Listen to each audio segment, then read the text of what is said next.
Chris Whitty and Sir Patrick Vallance have been accused of scaremongering over coronavirus, as an enraged Conservative MP claimed the chief scientific advisor and chief medical officer to the UK government should have been sacked from their respective roles. Sir Desmond Swain claimed chief medical officer, Chris Whitty, and chief scientific advisor, Sir Patrick Vallance should have been sacked following their interventions last week. While in the House of Commons on Monday, Sir Desmond insisted the pair were scaremongering with their warnings to the public over coronavirus. He claimed their use of data forecasting the worst-case scenarios for coronavirus in the UK was not helpful.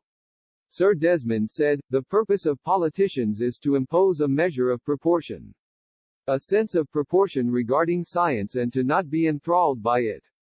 I will make myself very unpopular, but I believe the appearance of chiefs last week, Chris Whitty and Patrick Vallance, should have been a sacking offence."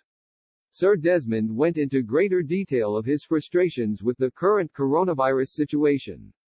He said, "They presented that graph, with the caveat that it wasn't a prediction, nevertheless they presented it as a plausible scenario. This is with its 50,000 cases a day by mid-October based on the doubling of infections by the week. Not once, not one day since March have there been infections on that day that would double that of the day before." Sir Desmond then questioned why Sir Patrick and Mr. Whitty highlighted the worst-case scenarios regarding coronavirus.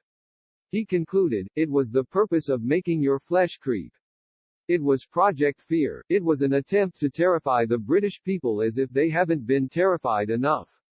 I have been banging on about this since March, and every criticism I have made I have been told the government has been relying on the best possible science." Sir Desmond also warned of the damage that could be caused by further restrictions across the country.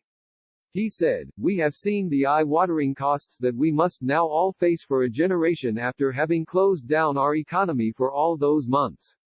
We have seen the crushing of enterprises, the destruction of livelihoods, and the unemployment we are going to have to face amongst young people. This is all a consequence of an overaction." Last week Mr. Whitty and Sir Patrick deliberated a statement warning Britons about how quickly coronavirus infections could soar in the country once again. It came a day before the Prime Minister announced new restrictions to halt the spread of the deadly virus.